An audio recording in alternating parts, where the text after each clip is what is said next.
Hello, and welcome to the Sad Dads Club podcast. Here's everybody's favorite sad dads, Jim and Foo.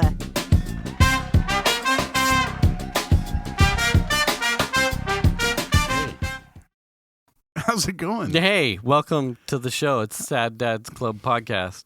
Episode, 135? Yes. Amazing. It is. It is. We covered all of the Donner Party shit there. Sometimes some of the funniest shit doesn't make it to the show. Yeah, I don't know where you're going to cut some of that. You're just going to be like, PogoStick Choochie. Oh. Anyway, welcome to the show. Sometimes things happen, you're like, there's the name. And there you go. There it is. There you go. Well, someone will be offended, and the algorithm will kick us out. We hope you're having a good week this week. Yeah. I am. How about you? I mean, it's just like last week. Right. I finished the bulk of the landscaping thing. Yeah. You saw on the front. Yeah. So I'm like, yesterday I was kind of celebrating. I Many drinks? Yeah, I made a walk to the store and I got Pop-Tarts. So Nice. I was like, I finished that. Looks pretty good. And then I felt somewhat bad because the wine barrels don't actually entirely have everything in it. And we ran out of bark. It's like 97% complete. It's enough for me to be like, That's kind of what happened with me. That looks really good. Yeah. I mean, we had a whole discussion over the weekend because it almost happened out of nowhere. I suddenly posted a picture of, I'm making a thing, and it was wine barrels with posts in them for lights in the backyard. Yeah. And then you're like, we were just looking at wine barrels too, which is funny. Yeah. But So I have questions about your. So you found on YouTube. Yeah. A gentleman, and I like some of his other stuff. I think as well. the channel is Haxman with 2 X's, HAXXMAN or something. Yeah, like that. something like that. Yeah. And he was repurposing landscape timber with bracketry at the bottom of a wine barrel to use as like a standing post, and he hung like patio lighting from it. Yeah. So it was a really good episode. In fact, I don't know if you've seen mine. I had repurposed galvanized tubs, like for livestock drinking, but not quite as big as a wine barrel. And I filled it with a galvanized fence post and concrete as like a weighted base to do the awnings and or lights from. Okay. So we've both, oddly enough, we're in the same, like a big base pole to hang stuff from. Yeah. What I was interested in his design, though, is because since he used the timber and he filled it with dirt to use it as a planter. Which is what we've done and too. he did treat it with like an all-weather, like a seasonal coating paint kind of thing. Yeah. But I would be concerned about rot. About rot. I mean, I think you're going to get that. The barrel probably won't rot because it's a oak barrel. No, But the timber itself is I didn't buy 4x4 treated lumber either. Okay. I bought they're the round timbers that are about this big around. Maybe what is that, 4 or 5 inch around? So like an adult fist. Yeah, they're pretty decent size. Grapefruit. But maybe? they were circular, and you can tell when you look at the ends, they're like center cut pieces. Mm-hmm.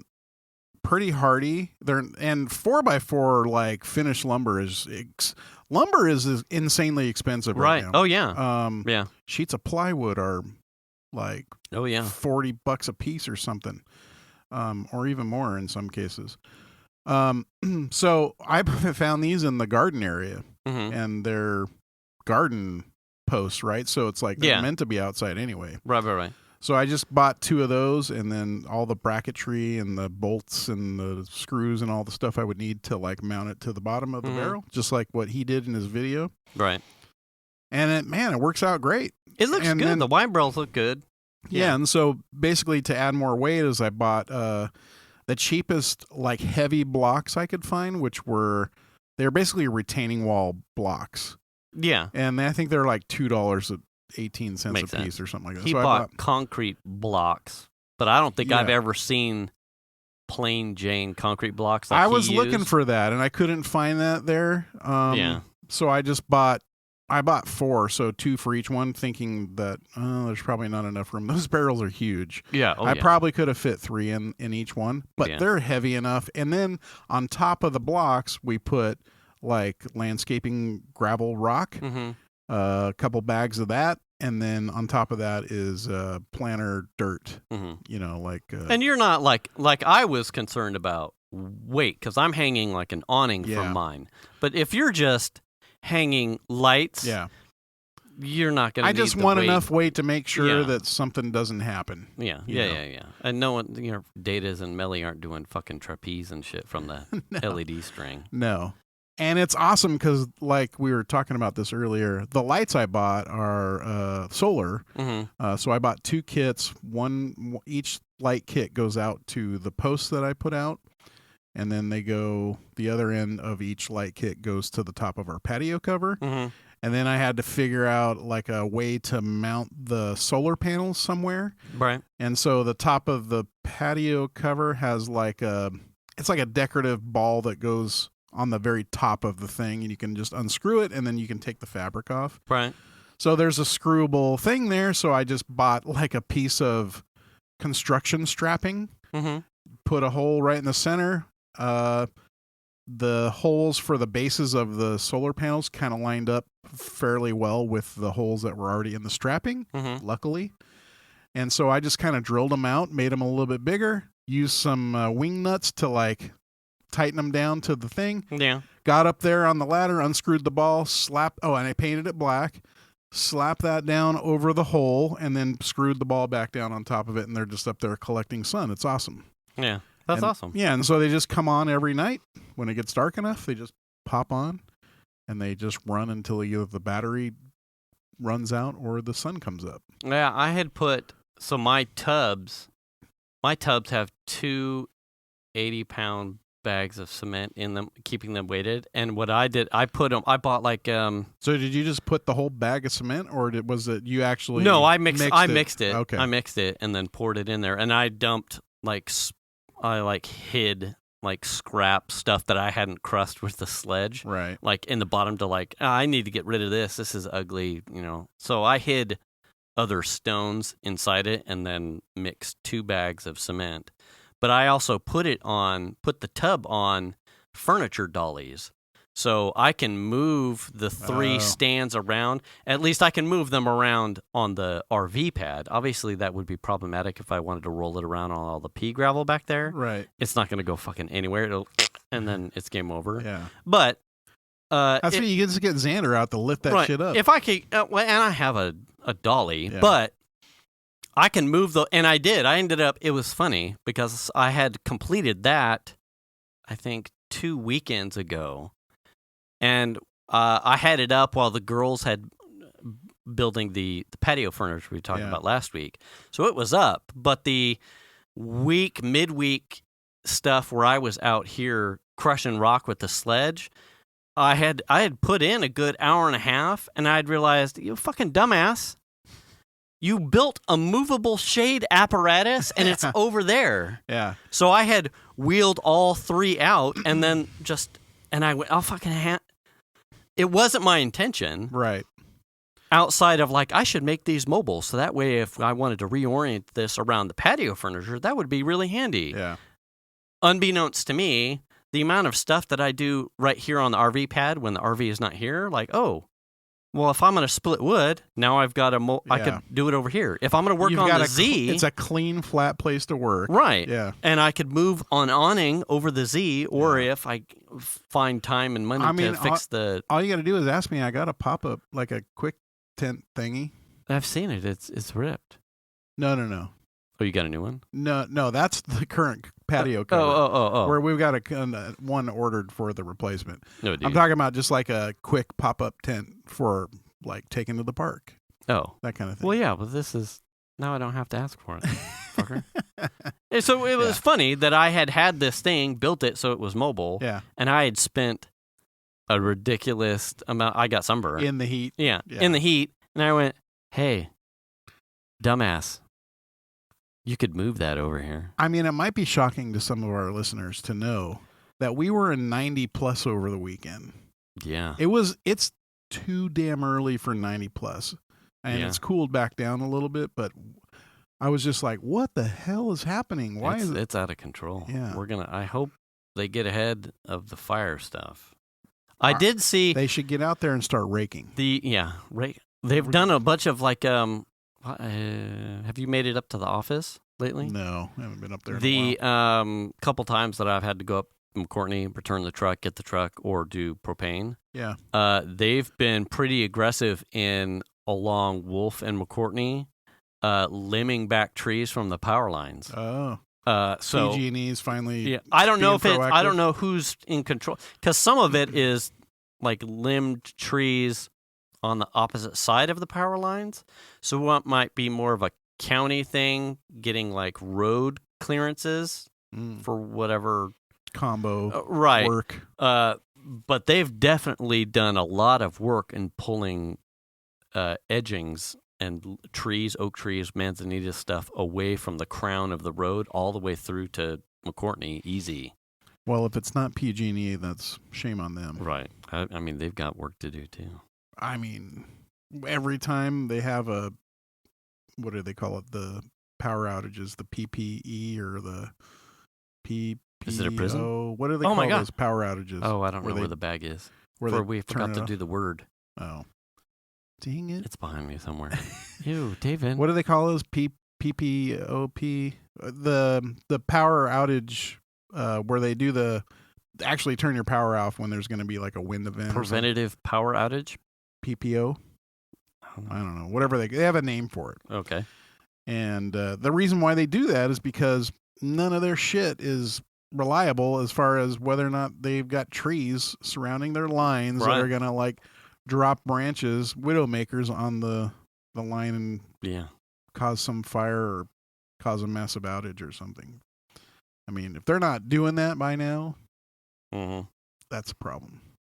Yeah. I mean, they've already taken lots of hits. I feel like the hits keep coming. Yeah. Did you have like a spring project? Was that like the doing more backyard stuff? I got so many projects, I don't even know what to do. I had realized that we had gone from like winter to spring like so seamlessly. Yeah. That I don't think I had been paying attention, because usually I'll like, this is what we're going to budget for spring project, know, and then you start getting like the winter, like I need to do something, and then but it like kind of bled together, so like I didn't notice it. We didn't really have winter to finish the. I'd been looking at stuff to do, like ways to redo. I mean, if you're looking at the stuff to do, plenty of stuff. Fuck, right? Hey, where do you get your ideas? Well, some of them are necessity. I've got a door jamb in the garage that has to be replaced because it's got some rot on it. Yeah. I've got a post that's holding up the gate, the main gate to the backyard. Yeah. That has to be replaced because it's broken. So some of those are necessity. It's just a matter of doing it, being able to find the lumber. Yeah. Blah, blah, blah. The door jamb thing is one of those where it's like, I've never replaced a door jamb. I'm going to do the whole thing. I know you can just do a section, but I'm going to do the whole damn thing. Yeah. Never done that before. So who knows if I take it out and I put the new jamb in and whether or not the door will actually work. Do you have any landscaping ones? Well, the only real one we have in the backyard that's kind of left, the tree that we've never taken out. But we had a pool back there. This is an above ground pool. And it was starting to get shabby, so we took it down in the hopes that we could replace it. But with COVID, all the pools disappeared, and we haven't seen any for a year, literally. So it's like we just have like a third of our backyard is shabby, very shabby. Yeah, that's weird, because back just in our neighborhood, like through COVID, right in the middle, like when I don't even think some of the stimulus checks have been. Obviously, the amount for a pool is not going to be covered by a stimulus check. But there were a number of I'm here.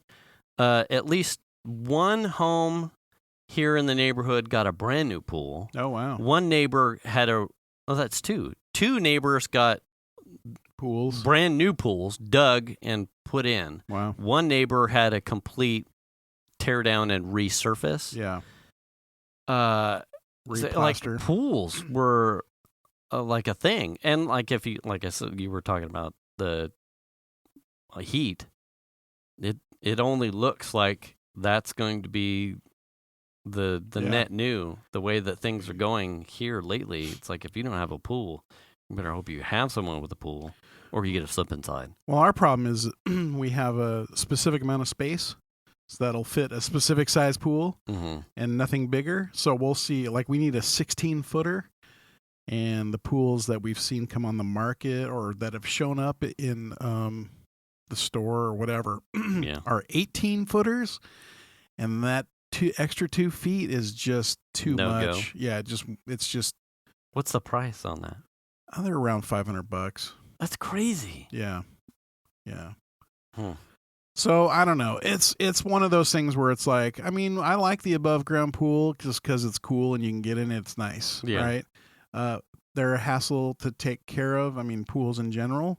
Oh yeah. So there's that, but obviously I'd much rather have something built in. That's why that conversation we had earlier, it's like me and Chandler were kicking around today. Like, could we build our own pool?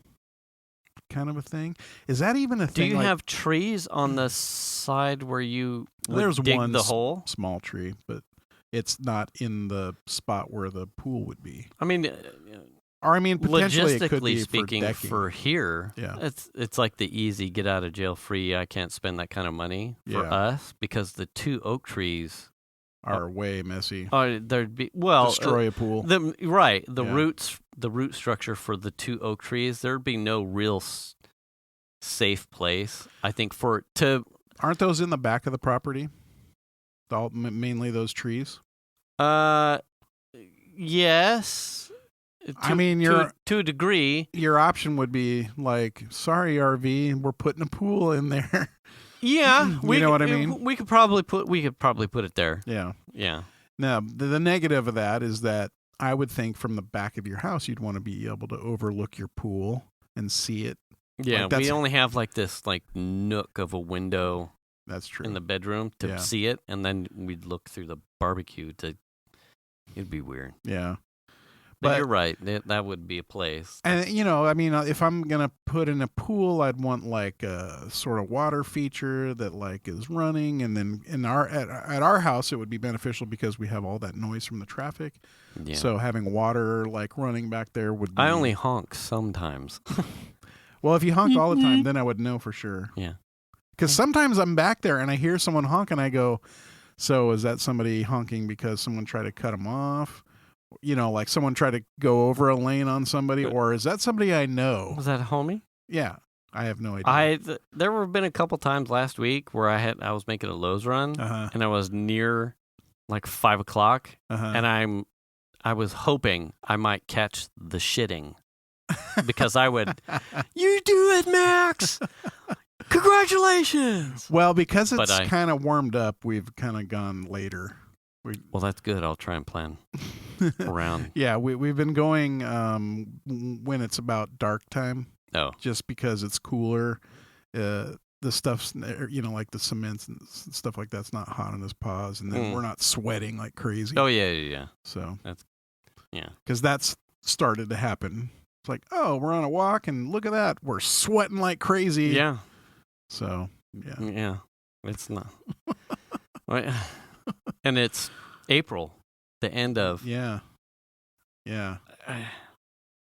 It's going to be hard fire season. I hope that people are staying inside still so it mitigates that. But I can only imagine the asshats who are arsonists are like, no one's going to see me. I mean, how often are they in arson? Is it, what's that statistic? I don't know. Because sometimes it's just like, a car broke down and rolled off the road and hit a patch of weeds, and that set, you know what I mean? A dude in his lawnmower. Yeah.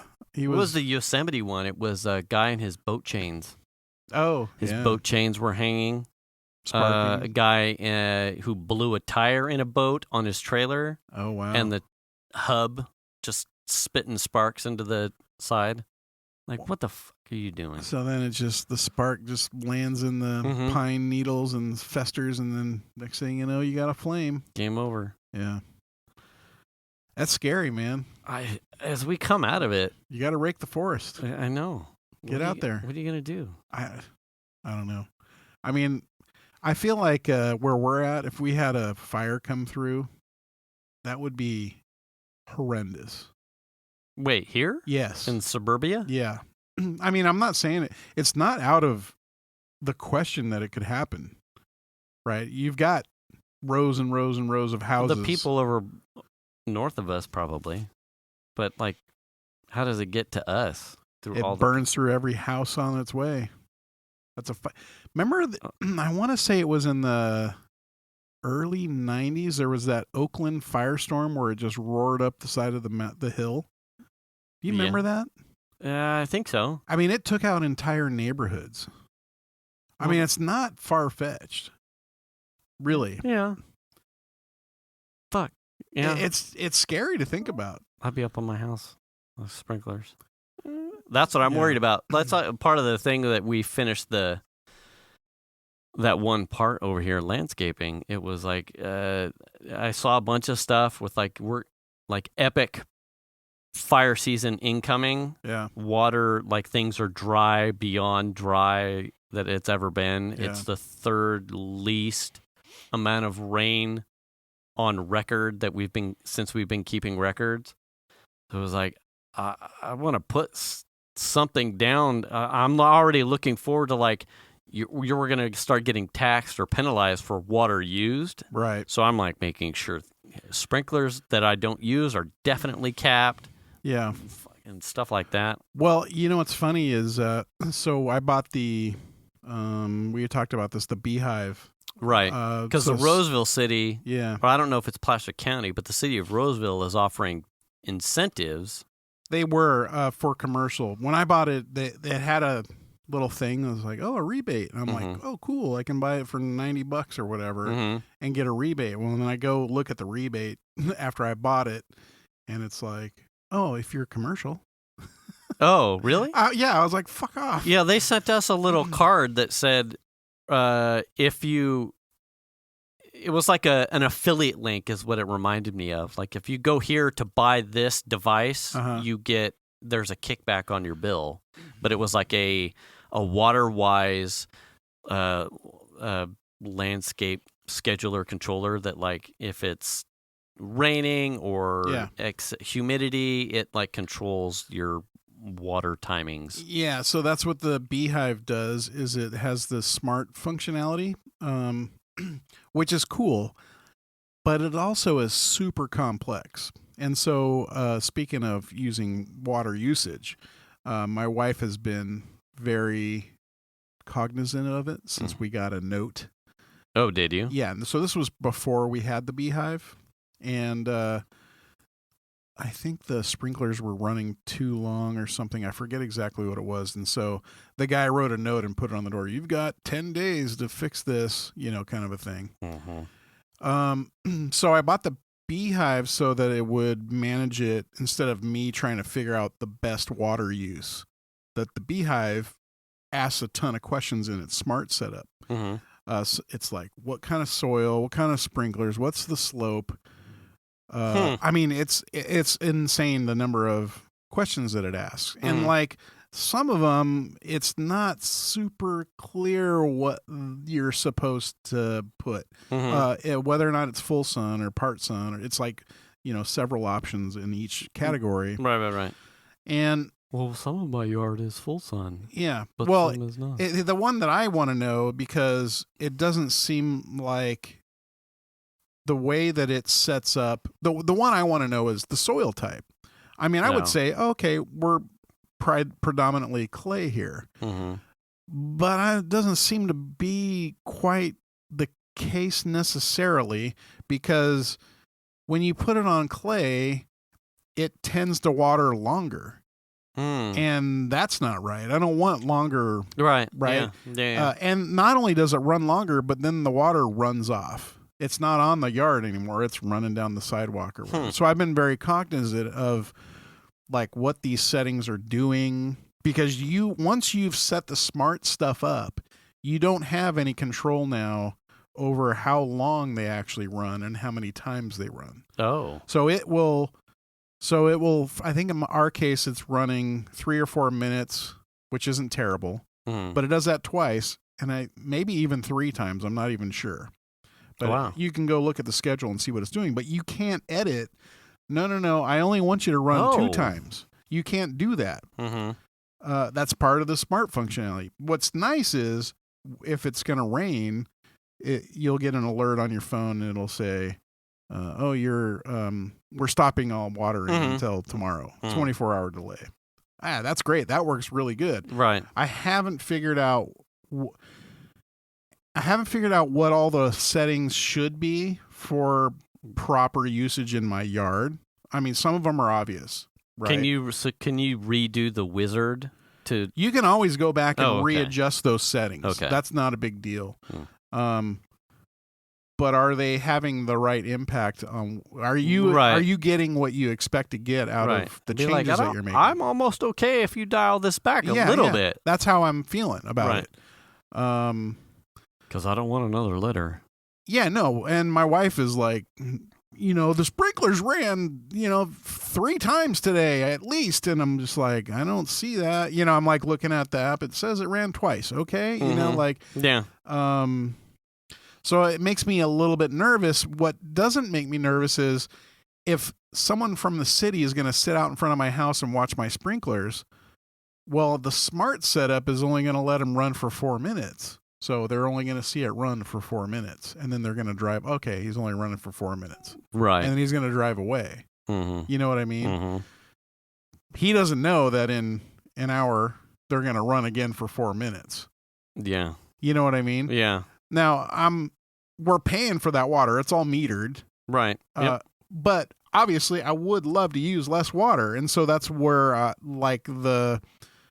think if you're going to promote as a city to your homeowners to go buy this thing, whether or not I got a rebate, I don't care. But if you're going to promote it, give me the proper setup in the smart thing that's going to give me what you think I should be using also, so that this thing, if it's doing what you think it should be doing, I want to make sure that I'm setting it up to get the proper usage out of it. It's like, I get this is going to give me the baseline. Yeah. But, I want to be able to, if I want, I don't want to be able to tune it more, right? This should keep me from overusing. Yeah. That's what I want. That's exactly what I need. If I want to dial this back because I put in all succulents or fucking cactuses and I don't need that, I would like to manually be able to minus 35%. Yeah, take me down a notch. Yeah, and I haven't found that ability in the smart setup stuff. Prior to setting up the smart side, I had set up just it was just like a regular timer at that point. So it was like, station 1 run for this amount of time, station 2 run for this amount of, you know what I mean? Yeah. You can certainly do that if you want to. It's totally usable in that way. But once you turn on the smart thing and go through the setup, you lose that kind of control. And in fact, when you're in the manual mode, you can dial it back by percentages.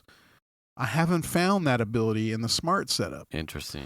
So while I do like it, I love the control I get. I can stand in my backyard and go, okay, I need to check these sprinklers to make sure they're running, because I actually had one yesterday or Sunday, or I think it was Sunday. I could see the grass starting to get a little brown, and I was like, that's sod. Like, I just put that in. I don't want to kill it. Sure enough, turn the sprinkler on. That one sprinkler head wasn't shooting like it should have, so something was clogging it. Oh, okay, cool. Well, I can stand back there and say, turn it on. Psh, they come on. Let it run. Adjust it. Psh, turn it off. They go right off. It's that quick.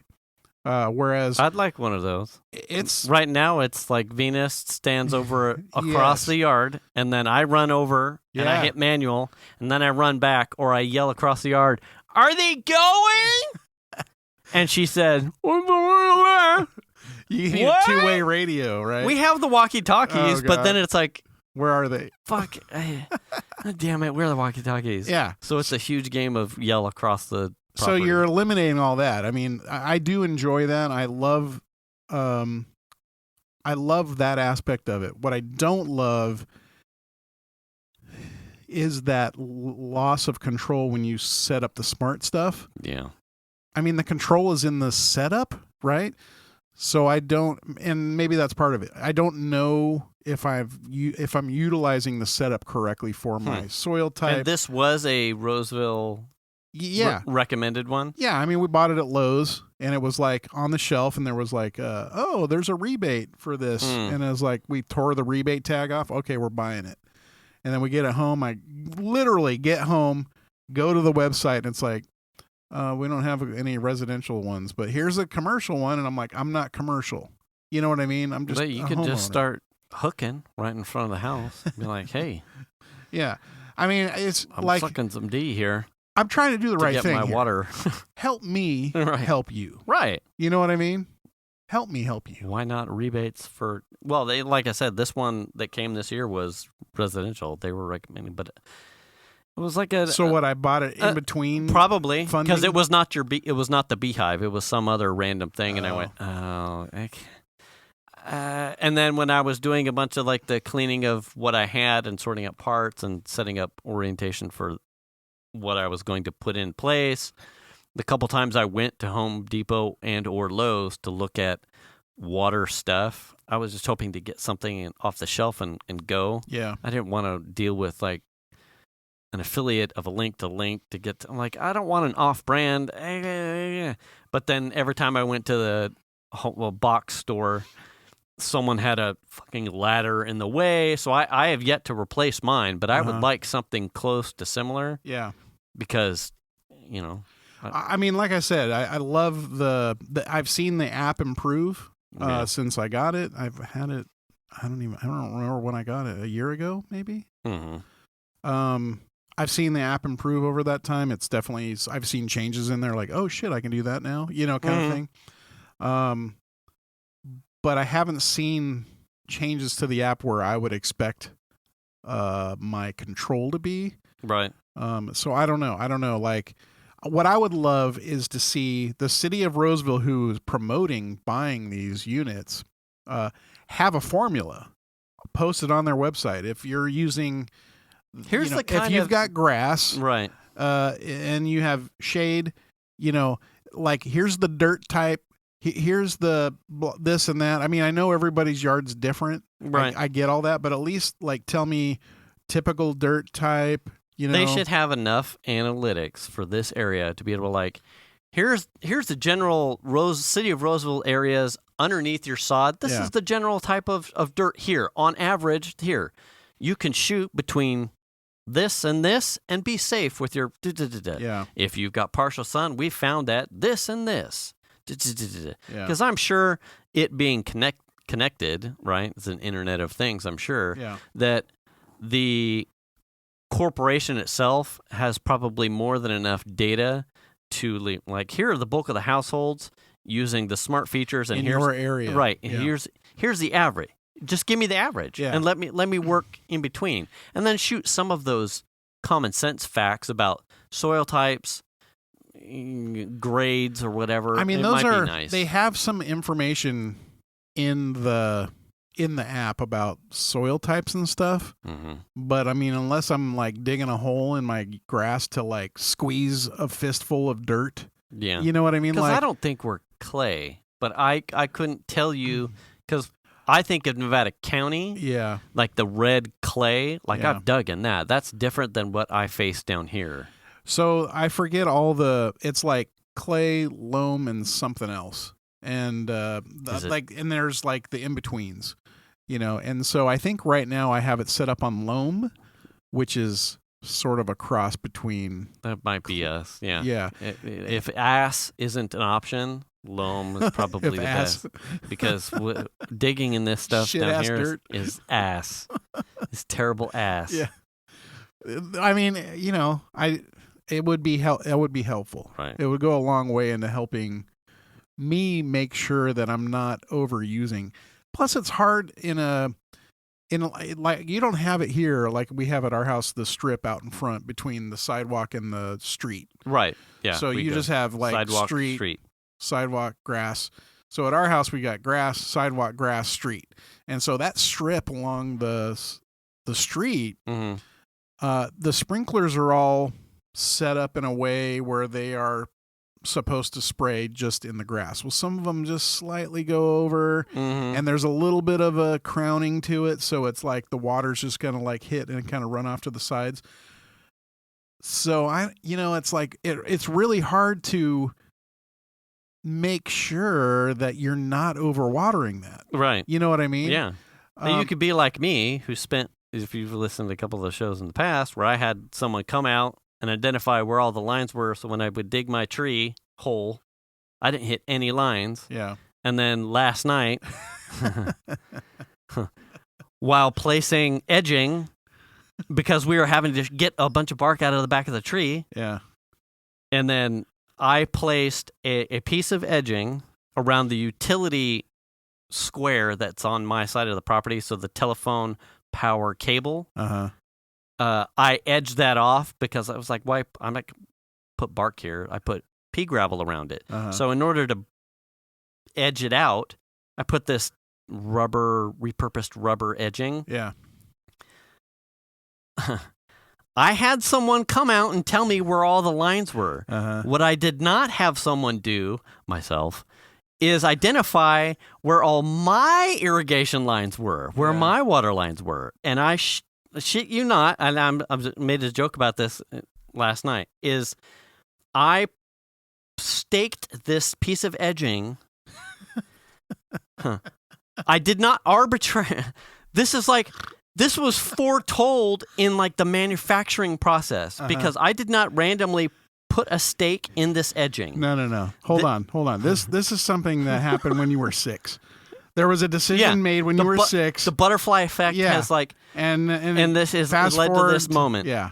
So the edging itself has pre-manufactured holes for you to put the stake in. So I put the stake in the pre-manufactured stake hole, and I butt it up against the sidewalk, and I drive this fucking stake in, because at this point, so far in my spring training of yard work, I'm yoked, dude. I can fucking pull oxen carts with these arms. Anyway, so I drive this stake straight in, confident staking. We take the truck up to my dad's. We come back. My sprinklers kick on at 9 o'clock. We happen to drive up right at 9 o'clock. So I didn't have time when we threw all the bark on to like test the irrigation stuff that I had set up that we had then covered with bark. So I'm like, oh, fucking this is fortuitous. I drive up. The sprinklers have just kicked on. I'm going to watch the sprinklers. Only the first set that kicked on, that's now in the brand new redone landscape stuff, I see water running down the fucking gutter, and I went, that's not right. Like, where would that be? I've got water, but that's not right. Yeah. And I run over to see. There's never been water there before. To see fucking like gold miner hydro fucking spray mining this loam ass dirt. Strip mining. It is strip mining this like underneath the bark, and I went, fuck, like where is that coming from? I'm digging, and I move bark out of the way only to realize that I've covered with bark the edging, and I staked through the fucking heart my own PVC sprinkler line that was capped. And so yesterday I spent the day like what are the odds that I would, in a pre-manufactured edging hole, randomly butted up a piece against the sidewalk, hit a piece of PVC that I didn't line, that was already here at the inception of buying the house, because I'm second owner. I've never seen it. I hit this PVC line dead square, if it was a vampire, it was fucking dead. It was so amazing. And I went, really? Like, what are the... Like, why would it... Great. Let me dig a hole. Great. I had to dig another fucking hole. Capped it off. Hate capped it. Hate capped it. Did you use the blue glue or whatever? Oh, yeah. Primered it. Got a little extra sniffing there. Got myself high on 420, and then I capped it. Then filled the hole back up. Then fucking filled the hole back up. I was like, oh, like, what are the odds? Yeah. The randomness. Like, if I'd have moved the edging 1 inch, half an inch, either way, that steak would have like slipped off the side. It would have gone right past it, and but like happened to put it right there, and it was completely arbitrary. It's like I could have gone east or west, north or south, a little bit, and but now like Murphy's. Yeah, Murphy's Law, man. Boom, put that thing right through there, killed it. I had a sprinkler one time out in front in that strip, the strip between the street and the sidewalk. Sprinkler broke, and it's not like anyone did anything to it. So you're just like, why the fuck is the sprinkler breaking? So I get out there and start digging, and there's a tree right there. It's a little magnolia tree that's been there forever. Mm-hmm.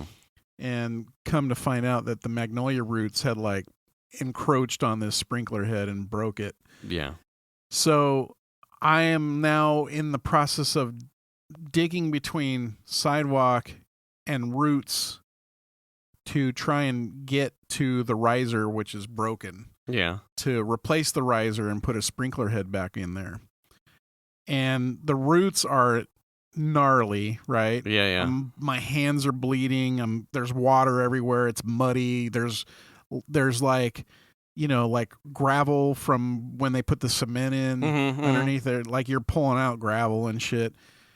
And I'm just like struggling. I even have a little hand saw trying to cut stuff out to make enough room to get in there to do this work. And finally, I got so I think I spent a weekend, like 2 full days working on this damn thing. Yeah. And finally, I went to Home Depot or Lowe's. Rented a jackhammer. No, and I bought a hole saw. About that big. Yeah. And I didn't even care that it was in the fucking water. You know what I mean? Oh, yeah. And I mean, I pulled out a plug of roots. Root mass. Oh, my God. It was the most satisfying thing ever. You have no idea. Yeah. I mean, it was awesome. And then okay, I know I've got the tool to retrieve the broken riser out of the plumbing down below. So then it was like half an hour digging through the bench to find that thing, and then finally get in there to. Yeah. Okay, and then once you get the broken riser out, let's figure out how to put it all back. That's part of the problem in this area. Like the amount of pre-digging that I do for a lot of either it's replacing a sprinkler or finding out where some of the lines are. Like when I redid this entire, pulled up all the sod. Yeah. It was like I need to find out where some of the lines are because I need to put some water in these places. The pre-work repurposing the plumbing is there. I'm using a landscape pry bar, the big steel bar with the flat end and a spike. You're gonna shatter a PVC pipe. The amount of pipe that I have just straight up gone through because it's like I don't know how far deep or down, but I'm swinging this thing with a purpose, and it's like, bing, bing, crack, eggshell, and you're like, well, there's the pipe. Last summer when we were doing the fire pit, we were running, digging the trench for the line for the LP line, and broke a sprinkler line right in the corner, and had to rebuild a corner, which sucks because there was a 90 in there that got shattered, and then now I got to cut it short and then put another piece in and butt those to, you know what I mean? So it's just like you're always going to break something. Yeah. If you're digging, I was being careful. I know I put those sprinklers in myself. I know there's sprinklers in here. Yeah. I bought the trencher and dug the trench. I know exactly where every line is in the backyard. Yeah. And I knew there was a line there, and I ended up shattering it anyway. And it's like, fuck. You're just too strong for your own good. No, it was just dumb. Like, clank. Oh, no. Dang it. That's not what I wanted. No, that makes me unhappy. Because you want to see somebody. You want to see somebody unhappy. Tell me to go fix a broken sprinkler head. Well, yeah. God damn it! I just hate doing it. Yeah. I have one in the front yard that pops up but won't pop back down, and I forget about it every week. And I go mow, and the damn thing's sticking up, and then I just happen to catch it out of the corner of my eye. I was like, oh shit, that thing's up. And then I put it down. But if I hit that thing with the mower, I'm going to shatter that thing in a million pieces. Guess who's going to have to fix it? I might as well just dig it out and clean it. You know what I mean? Yeah. So that it will fix itself. Yeah. But have I done that? No. You know why? Because I hate working on it. I had to redo all of the main sprinkler valves, you know, that the timer connects to. Oh, yeah. Turns them on. With the servos and whatnot. I had to rebuild the entire bank, and I think we have 11.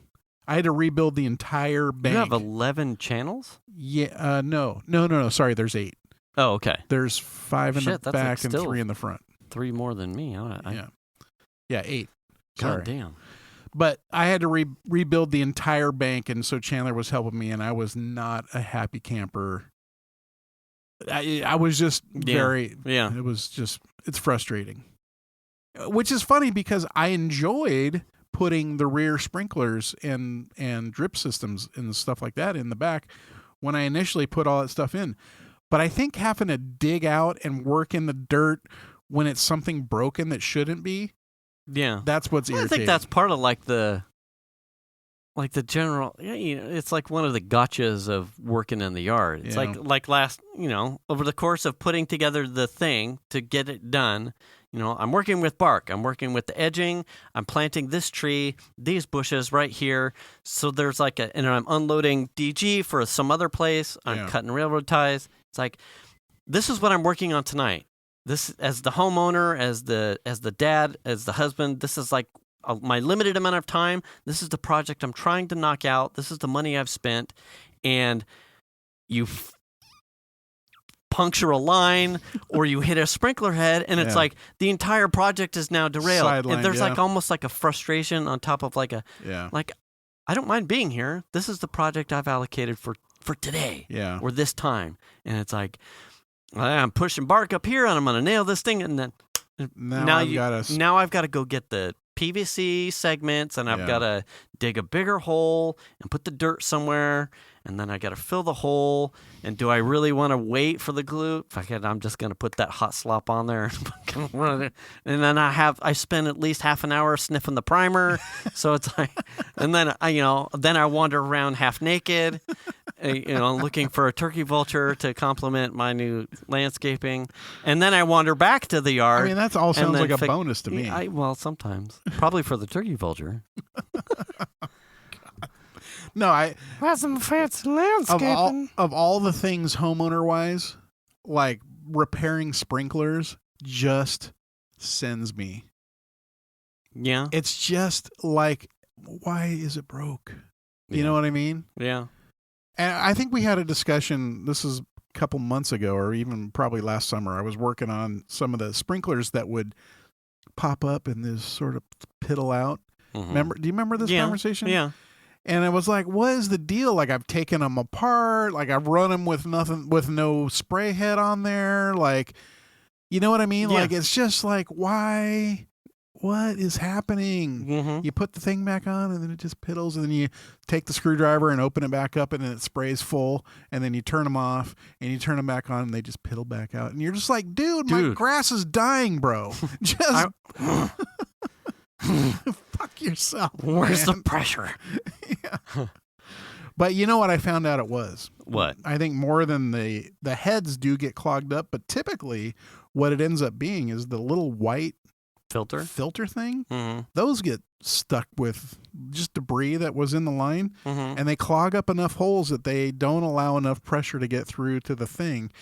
But what I don't understand is why it's intermittent. Maybe it's the initial push. Pauses it, and then after that it's just like, I'm just gonna let a little out.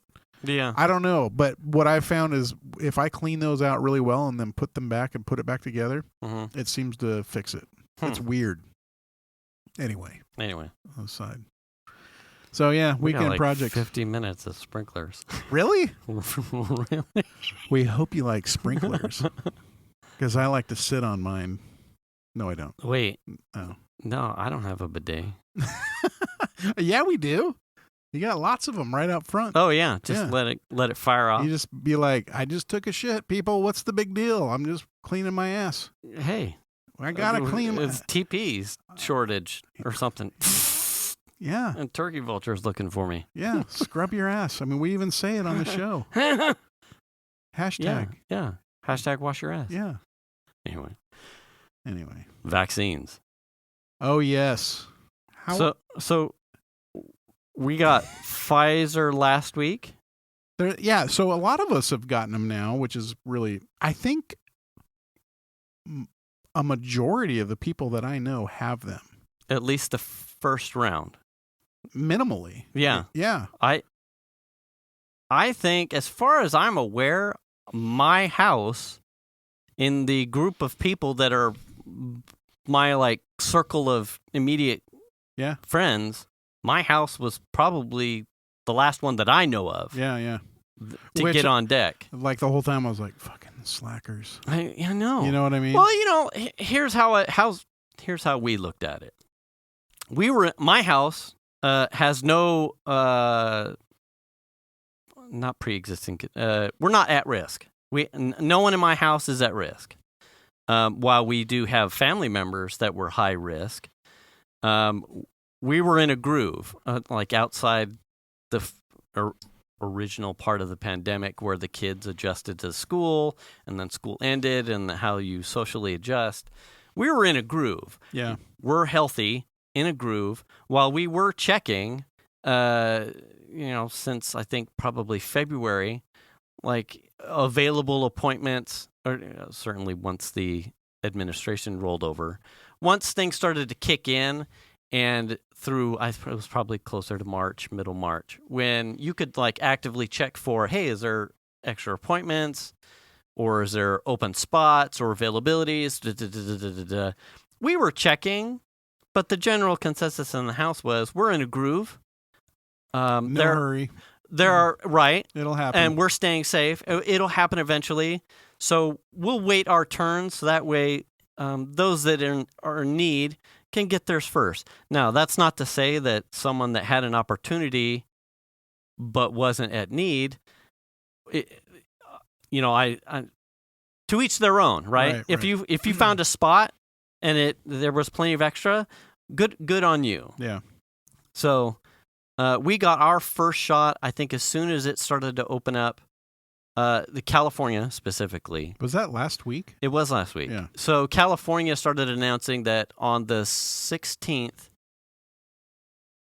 you'll have to forgive me for the date. On X date, they were opening up for anyone 16 and over. You could sign up to get the shots. Right. Venus jumped on it right away. In fact, it was funny because as soon as it came through, she was already working a date for the day that it had opened up, and I got a text from my sister saying, hey, I'm on the site. Do you want help assigning the thing? And Venus is like, back the fuck off. I'm on there too. I got it. Settle the fuck down. And so, okay, fine. Now Venus has it, is taking care of it. So we had appointments for Piper, Venus, and I to go get it all roughly at the same shot right here locally. Yeah. Fantastic. Then I think a day or two later, the grounds, which I think is where you got yours, right, they send out a thing saying, we've got surplus.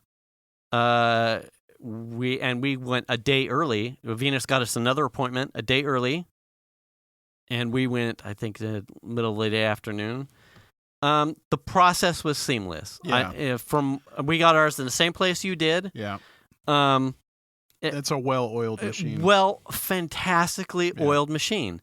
If you're scared of medical facilities or whether or not the system was going to be a kludge or not, here locally, City of Roseville had their shit together. I was very impressed. Social distancing, the communication was fine. The sign-up, because it was open to everybody, we didn't get any of the questions that someone may have had to do HIPAA stuff for.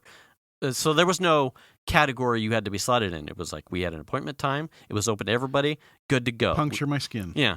We stood in line. They had a really awesome system of getting people to tables. Yeah. Venus and Piper went to the same table because, to make sure Piper was comfortable with it. I went to my own table, sat down at a lady. Everyone's wearing masks. The lady was like almost like a mom, grandma. She like, so have you read up on you're going to get Pfizer? Have you read up on the side effects? I'm like, yes, I have. She's like, I sure have. Oh, you're well prepared. And I went, well, just daily for weeks. Yeah, just paying attention, just ready to get out and do the things. Ready to have a party. So she was really cool. She's like, oh, well, okay. Well, you can have this sheet to take with you. Here's the side effects. She gave me my little card. Is this information correct? Yep. Which shoulder? My left is fine. I don't care. Shot. They have you sit in the waiting room for 15 minutes to see whether or not you start convulsing or, inflate like a balloon. Right.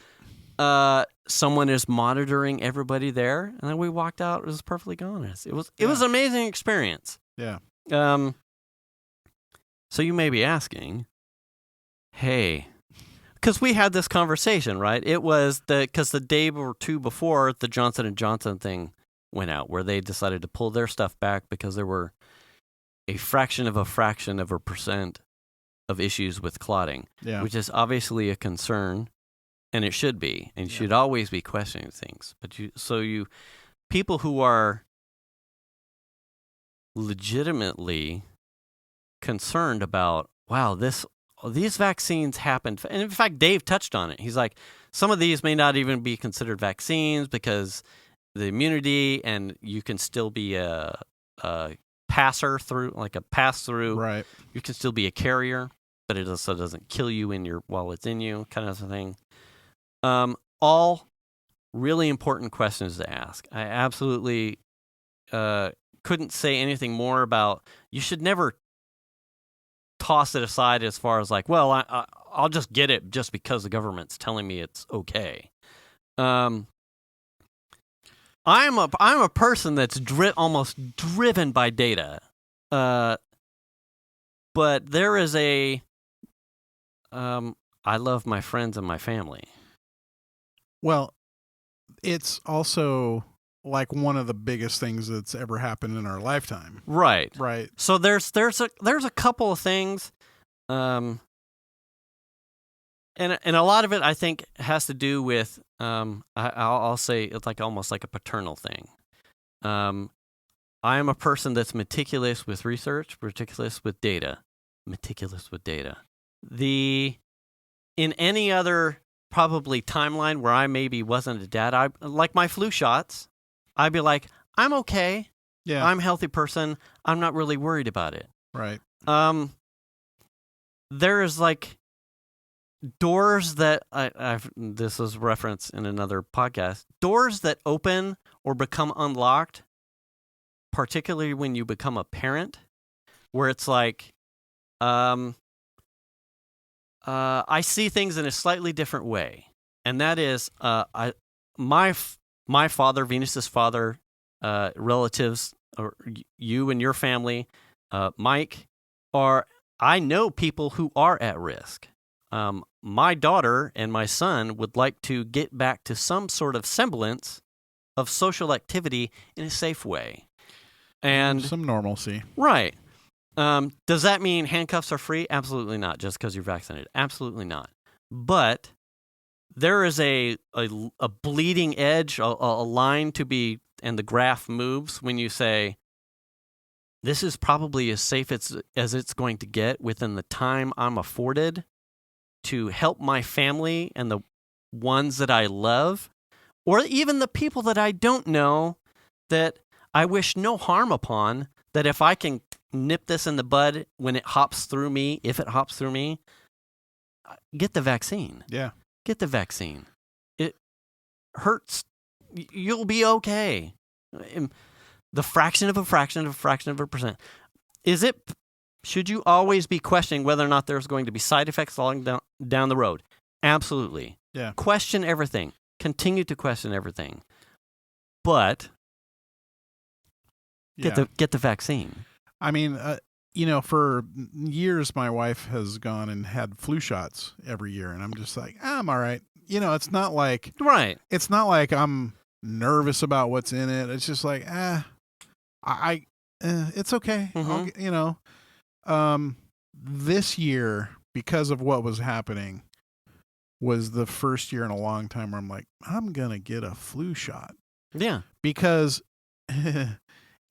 imagine if you got flu alongside COVID. Yeah, that would be a really bad time. You know what I mean? Mm-hmm. So I'm like, I'm gonna get a flu shot, and then when the COVID shit comes out, I'm gonna get that too. Mm-hmm. Because it's one of those things. It's like protecting it.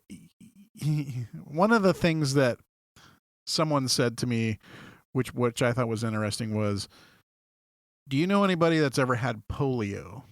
Right. And it's like, no. Well, part of that is because the vast majority of people get polio vaccines. Mm-hmm. They protect the people that don't get the polio vaccine by being able to block any of that from getting around.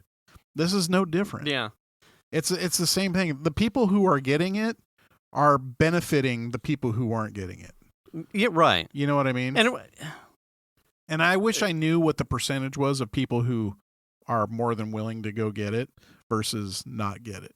Right. You know. And too, so I had pulled the stats before the show.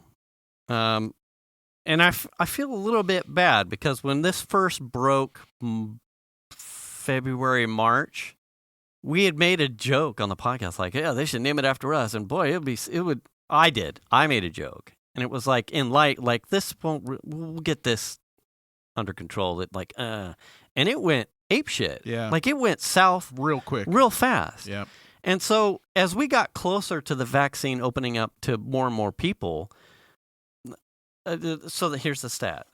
There have been 568,000 Americans that have lost the battle against it. Yeah. So even if there are, you'd have to account for in that percentage, people that weren't going to make it if they caught it.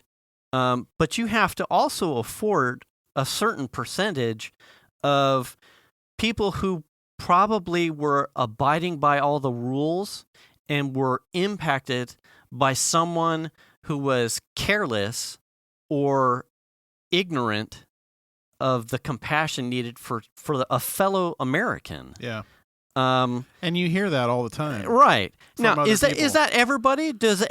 Is every one of those deaths part of a bleeding heart kind of thing? Absolutely not. This was going to happen to a certain percentage of people, win, lose, or draw. Absolutely. But when you see 568,000 people who've died, those are sisters, brothers, mothers, cousins, aunts, uncles, moms and dads, grandparents, infants. Like, that's over 500,000 people. That is epic. Yeah. Some people loved people who lost the battle because potentially someone couldn't give two shits. Yeah. If you see that number or hear that number of podcast or you see it in the news and you think doesn't really impact me, there's not. This is deaf ears to you, and I have nothing to say to you, but you can unsub at any time. Yeah, good luck. But there are those of us that care even for the abstract that I can't unsee, because to me I see someone, I have loved ones that I care about, and even though I'm in perfect health to the best of my knowledge, I'll take the potentiality of side effects to protect the potential of not infecting my dad, my father-in-law, grandparents, people Venus's care, passing it on to you, that it gets to Shan or something. Mike. It's that anybody. but also trying to get back to your life. Right. I mean, that's a big part of it, right? I mean, that's what everybody wants to complain about was lockdowns and this and that. And it's like, well, this is how we get there also. Right. I mean, I'll take that risk. Right. To get there. And I had posed to the family, like, when this started, because obviously, if you've been listening, obviously for a year now, there was, Piper, young 16-year-old teenager, wanting to be socially active, like just coming into her own, all of the social stuff that comes with being a teenager, she was right on that cusp, was trying to figure those things out. Sure. And the door slammed shut. So this is, while she'll, masks and probably large social gatherings indoors are probably still off limits, but this is an opportunity for me to hopefully give some of that back to her. Absolutely. Within letting the guardrails out a little bit. Obviously, she's going to be vaccinated too. So things get back, like you said, to some normalcy. Yeah. It's like, as a husband, as a father, as a good friend, as an uncle, I'll take that shot any day. I'll take that shot. Mm-hmm. Absolutely. Because I have people that I care about. Yeah. And I want the people I care about to be able to live their lives. Right. Absolutely. In some sort of normal way. I can't unsee the people that are concerned about their liberties or the long-term side effects. I see that. I absolutely understand that.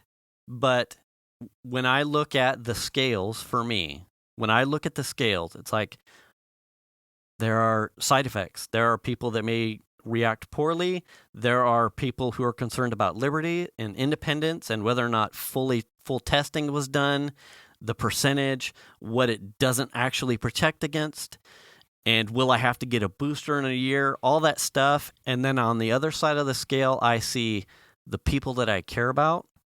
It's a no-brainer to me. Yeah. Can I impart that upon you as a listener who I don't know? All I can do is speak it and hope that perhaps to you that means something. Yeah. To hopefully potentially save someone that you don't know. I mean, that's hero shit. I mean, what I'd love to see is get that number capped out. I mean, that's over 500,000 people, man. That's crazy. Yeah. We lost, The trending looks good. I mean, for what it's worth, I think we're going the right way. California's doing really well. Right. I think Angie, #hi Angie, #hi Dragon, had sent a thing that California's doing better. I think she said the statistic was we're leading the nation in vaccines. I think so. If not downtrends. I can't remember which one it was. Yeah. It'll be in the links in the description down below if you watch YouTube. So things, at least in California, are getting better. We are doing better, but it does require you to participate and do your education.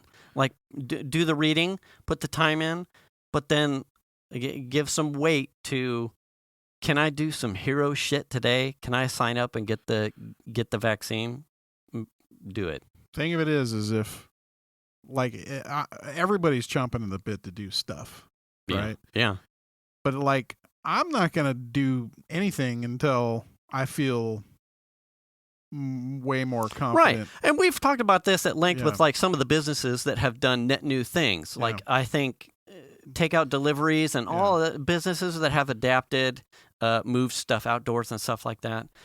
Even in our social circle, I don't think things for a while are going to be the way that they were. No. I think that if we do gatherings, it's not like 25 fucking people showed up to Cards Against Humanity. But if we're doing stuff, chances are we're probably going to be hanging out outside or making plans to be able to do stuff outside. Well, I mean, I think it's going to be one of those things where it's like everybody that is showing up is going to be vaccinated. Oh, folks. Probably in the minimum. Yeah, so absolutely. It's like, I'm okay with that. Like, if we're going to get together, those are the folks I'm going to be hanging out with. Right. That's great. Yeah.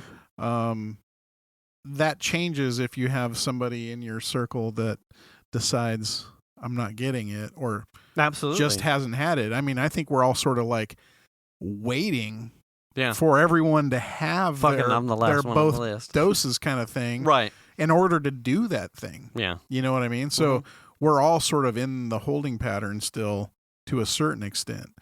Now it's like, I literally think pretty much everybody I know has had at least one shot. Yeah. Most people have already had 2. My whole family's had it. My in-laws have had it. My brother-in-law's had it. Data's is number 2? Yeah, he's had both. Oh, good. Yeah, his good. second one was last week. So, like I said, we're probably the last household. Yeah, and that'll happen quick. I mean, I thought Chandler was further away from his. I think he got his Friday. Yeah. I want to say. So it's like I thought he was further away from getting his second, but all of a sudden was like, oh, his second thing is, you know what I mean? Mm-hmm. It happens so fast, partly because we're not doing anything. Yeah. You know what I mean? Yeah. So I don't know. I just, I think it's definitely the path getting us back to some normalcy. And I'll take the risk. I'll do it. I'm there. Yeah. You're done. Yeah. I mean, also, if you want to track me, just grab the app off the App Store. Right. Mine came with a QR code and a fucking whatever. Yeah. So anyway, we're good. Okay. Hey, well, thanks for listening, everybody. Don't forget to wash your ass. Wear the mask. Return the cart. Get the shot. Get the shot. Wait, we're off by 1. I know. Wash your hands. Wash your hands. Hands, ass, mask, cart. Get the shot. Get the shot. We'll catch you next week. Thanks, everybody. Bye.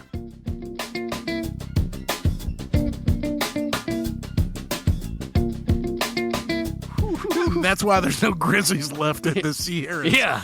That's why sometimes you can see black bears that are actually brown. What? Yeah. Your great-great-aunt and her PogoStick Choochie. What? She had an amazing cervix, that woman. God damn. They once thought the whole West Coast was under an eclipse, but no. It was her cervix.